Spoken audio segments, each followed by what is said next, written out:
Bonjour à tout le monde et bienvenue dans le dernier épisode de notre série. J'espère que les trois derniers épisodes étaient intéressants et vous que vous êtes ici, je pense que c'était le cas.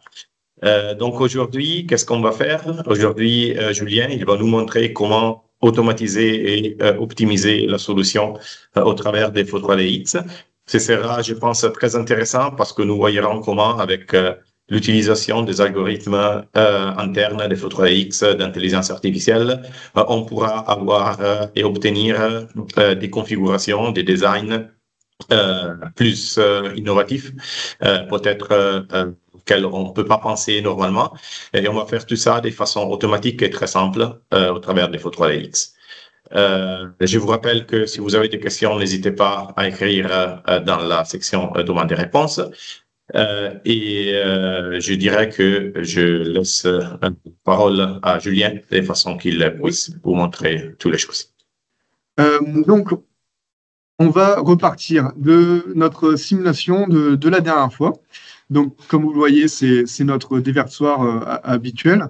Et ce que j'ai fait un petit peu en amont, c'est que j'ai rajouté deux rectangles ici qu'on voit left and right. Donc, on a notre déversoir habituel, mais si je le cache, on peut voir ici que j'ai ajouté, donc, comme j'ai dit, les deux rectangles left and right. Et ce qu'on va faire pour l'optimisation, c'est qu'on va faire varier l'ouverture ici pour soit l'augmenter un peu, soit la rétrécir. Et ce qu'on va vouloir faire, l'objectif d'aujourd'hui, ça va être de maximiser le débit qui va passer dans la partie jaune ici, qui est un flux, une flux surface.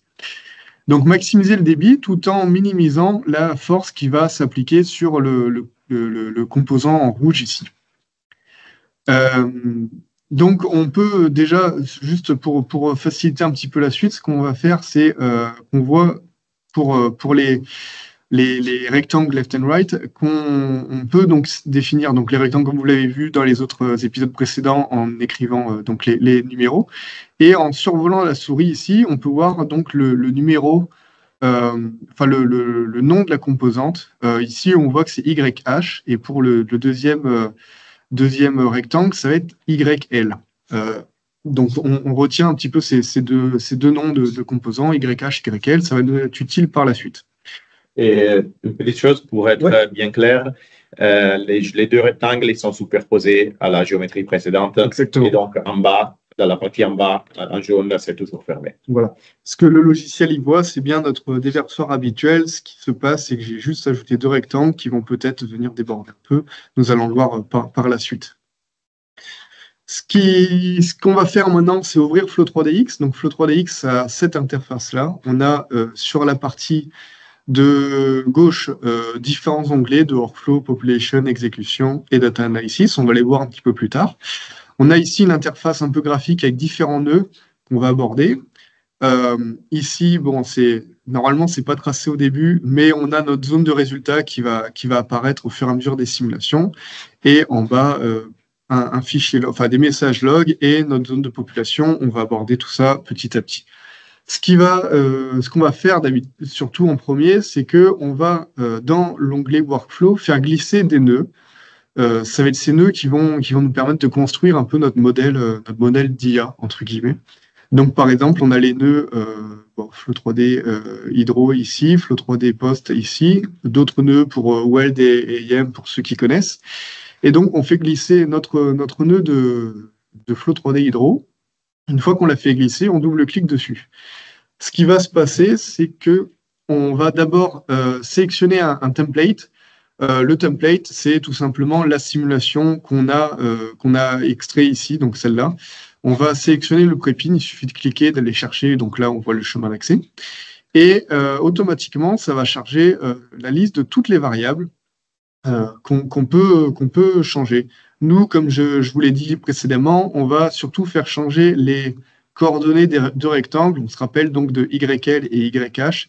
Et soit on peut les chercher directement dans la liste. Ici, il y en a quasiment 400. Donc on peut aussi les chercher avec la barre de recherche. Et on voit ici YH et YL qu'on voit qui sont les données, les variables qui nous intéressent. Pour les faire passer dans nos variables listes, il suffit ici de cliquer sur la petite flèche. Et donc, en cliquant sur les deux, on peut faire passer donc YH et YL, qui sont, comme je l'ai dit, les deux coordonnées des rectangles. Ce qu'on peut faire également, c'est ajouter un temps maximal de simulation. Ici, j'ai choisi 6 heures. 6 heures, ce qui finalement n'est pas très utile, parce que les simulations sont, comme on l'a vu la dernière fois, durent maximum une dizaine de minutes.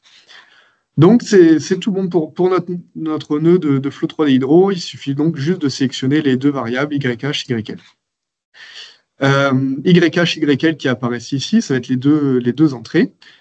Nos deux entrées vont passer dans la simulation va tourner et on va avoir ici les données brutes de résultats. Ces données, on va les analyser avec ici le nœud de Flow 3D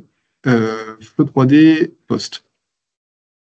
Flow 3D Post dans lequel on va là aussi donc charger un template. Le template, c'est tout simplement un fichier de données. Donc au préalable, il vaut mieux faire tourner notre première simulation. Et on choisit ici notre fichier de résultats FLS GRF. Et automatiquement, grâce à ça, on va pouvoir après, par la suite, extraire des données ou extraire un contenu multimédia. Donc en l'occurrence, ici, on va voir que ça va être une image. Mais d'abord, pour les données, il suffit donc de cliquer et de cliquer après sur Edit. Et donc dans Edit, on va avoir toutes les données qu'on peut extraire pour notre simulation. Nous, comme je l'ai dit un peu en introduction, ce qui nous intéresse, c'est d'une part le débit du fluide, et d'autre part la force du fluide. Donc le débit, on va le trouver dans l'onglet Baffle, et donc voilà, il s'appelle débit fluide 1 volume flow rate. On va de la même manière, pour le faire passer de l'autre côté dans les outputs, cliquer sur les deux petites flèches. Et pour le fluid force, ça se trouve dans l'onglet Component. Et Component, on voit ici que j'ai sélectionné la force magnitude qui s'applique sur le Component 1. Component 1 étant la géométrie en aval. Et donc on fait passer les deux de ce côté-là. Et c'est globalement tout pour les sorties. Ce qu'il faut penser aussi à faire, c'est sélectionner le temps qui nous intéresse. En l'occurrence, nous, on va juste sélectionner la dernière seconde. On l'a vu précédemment que notre simulation se déverse et atteint assez rapidement un état qui est proche d'être stationnaire. Donc on va sélectionner notre dernière seconde pour éviter de sélectionner en fait toute la durée et avoir un état, comme j'ai dit, plutôt stationnaire. On clique sur OK. Et pour le contenu multimédia, donc, il suffit, là encore, c'est assez rapide, de sélectionner un fichier state. Un fichier state, c'est un fichier de données qui va retracer toutes les étapes toutes les étapes de post-traitement qu'on va faire dans Flow 3D Post. Donc dans Flow 3D Post, on fait nos étapes de post-traitement, on va afficher par exemple notre champ de vitesse et on peut enregistrer donc le fichier state qui va nous permettre par la suite, juste en cliquant sur ce fichier-là, d'afficher à l'écran toutes les étapes de post-traitement qu'on avait fait, donc le champ de vitesse, les streamlines, les vues en coupe, etc. Donc en l'occurrence, moi, avant ce webinaire, j'avais préparé un fichier state. Il suffit donc juste de charger le chemin de ce fichier et nous, on va sélectionner juste une image, l'image du dernier temps de simulation, mais on a aussi le choix de sélectionner une animation si on veut extraire des vidéos pour mieux comprendre ce qui se passe et mieux comparer par la suite nos animations. Donc, ce qu'on a fait, c'est on a extrait ici le débit et la force du fluide et on extrait également une image de chaque simulation pour pouvoir les comparer visuellement. On a également, et ça sera pour conclure un peu notre zone graphique ici, on a également des onglets, des nœuds de statistiques qui vont nous permettre, pour chaque output, d'appliquer des filtres un peu statistiques. On va cliquer ici pour un exemple. Donc là, en entrée, on a le volume flow rate, donc le débit, et ce qui nous intéresse, c'est de prendre la moyenne. La moyenne, je répète, sur la dernière seconde. Et donc, on va avoir la moyenne sur la dernière seconde, ce qui est un état stationnaire, on va avoir ce qui nous intéresse, en fait.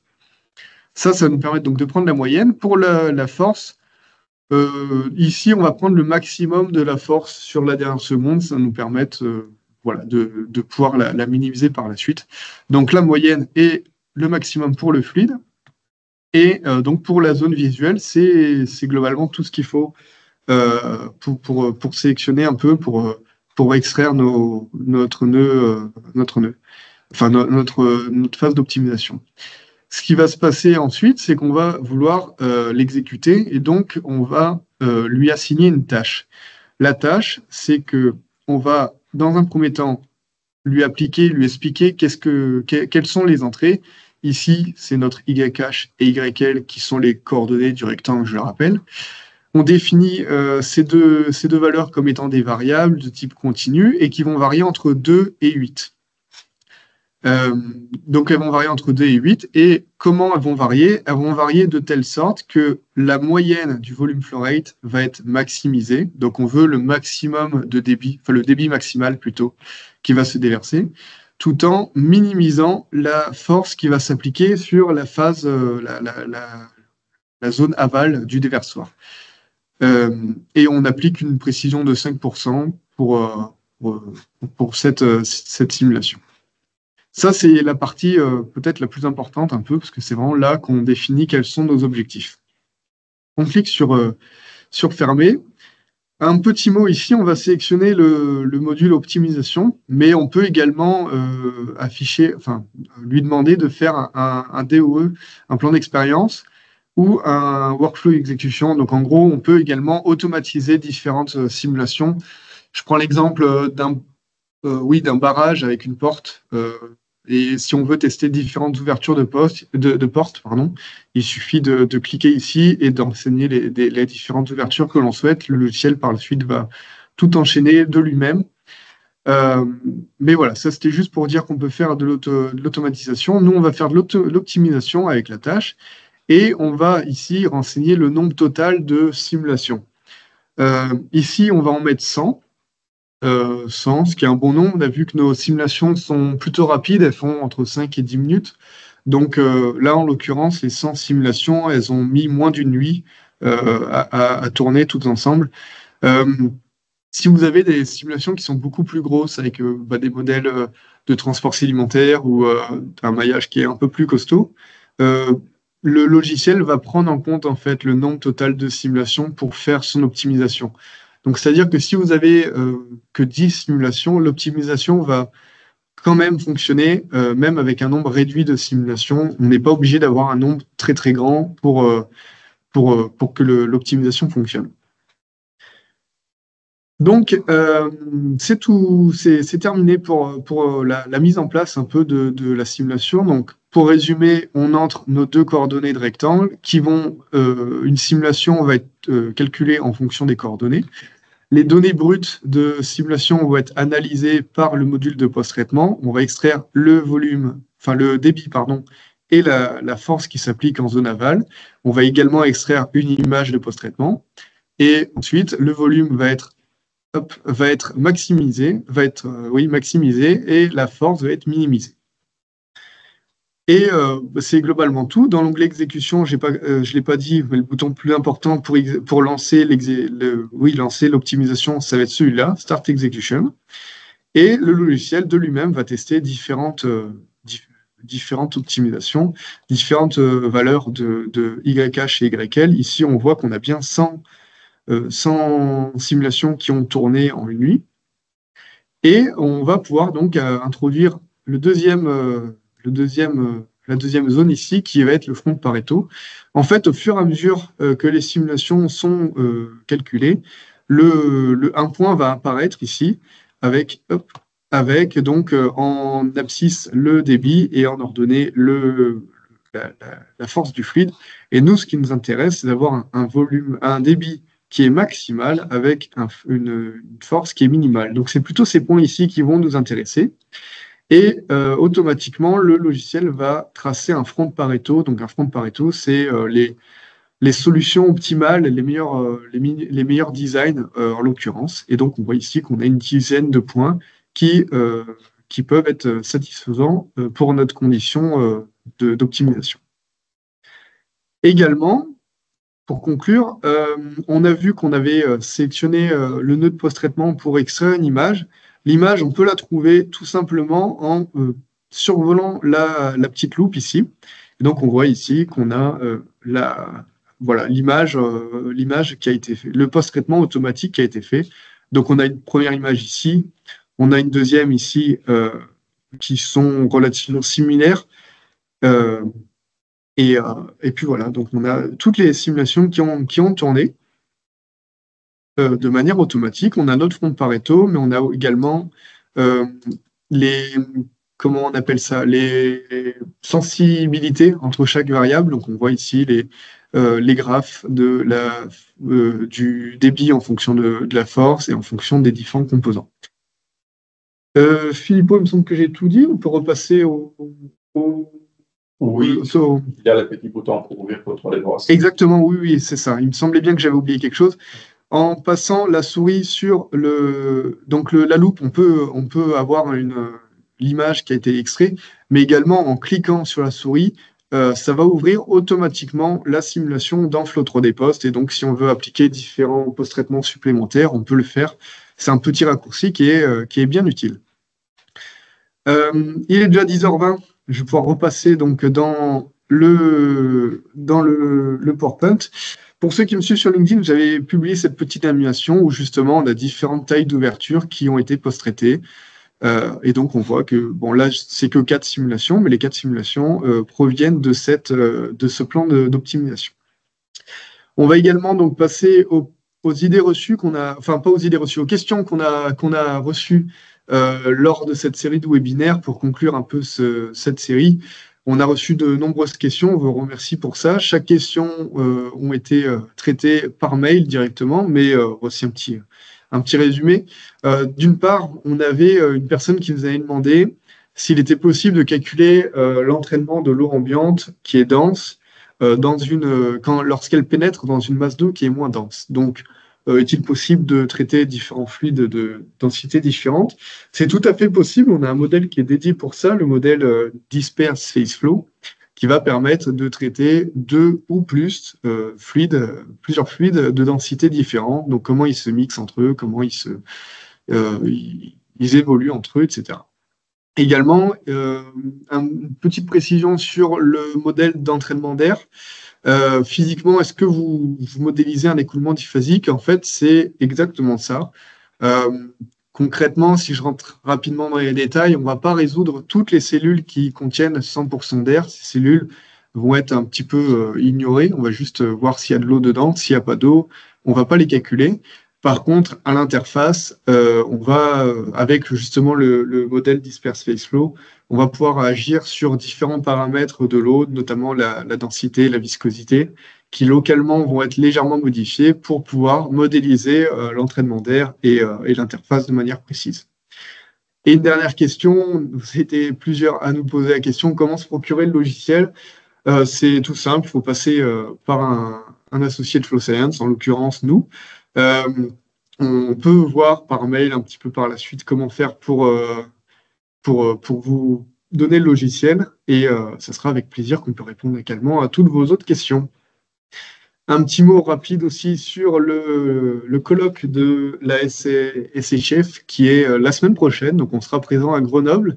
Encore une fois, si vous êtes présent à Grenoble, ce sera avec plaisir qu'on pourra échanger avec vous autour de vos différents projets et problématiques. Puis, comme d'habitude, je laisse le mot de la fin pour Philippot. Merci Julien. C'était vraiment un plaisir pour moi d'écouter et voir toutes les possibilités que Flow 3D il offre dans le monde de l'hydraulique. C'était vite, c'est sûr, donc c'était un peu un aperçu pour comprendre qu'est-ce qu'on peut faire, mais j'espère que aussi pour vous c'était intéressant de comprendre les potentialités du logiciel et avoir des idées pour le futur, pour des applications dans lesquelles ce sera utile pour vous d'avoir un instrument comme ça. Si c'est le cas, comme Julien il a dit, n'hésitez pas à nous contacter. Nous serons ravis d'entrer plus dans les détails, de répondre à toutes vos questions, de faire aussi des présentations plus complètes ou de voir ensemble comment commencer à travailler sur vos projets. Donc, ce sera vraiment un plaisir pour nous. Aujourd'hui, la partie d'optimisation et automation, je pense que c'était vraiment très intéressant parce que le potentiel là-bas, c'est énorme. Et ça va vraiment changer la moyenne de faire les projets en hydraulique parce que c'est un instrument vraiment très puissant qui peut donner dans un temps très réduit des solutions très innovatives qui probablement sont difficiles à obtenir sans des instruments comme ça. Donc, le potentiel, je pense que c'est énorme. J'espère que vous avez la même idée ou sinon, vous pouvez aussi nous écrire que c'était pas trop intéressant. C'est aussi un feedback intéressant pour nous. Donc, merci pour ça. Merci encore à Julien et pour toutes les choses, n'hésitez pas à vraiment à nous contacter et restez connectés avec nous, avec notre page LinkedIn pour voir les prochaines activités que nous allons faire parce que peut-être il y aura des autres choses intéressantes aussi pour vous. Merci encore pour être venu et pour être resté jusqu'à la fin de cette mois ensemble et j'espère encore à bientôt. Julien. À bientôt, au revoir.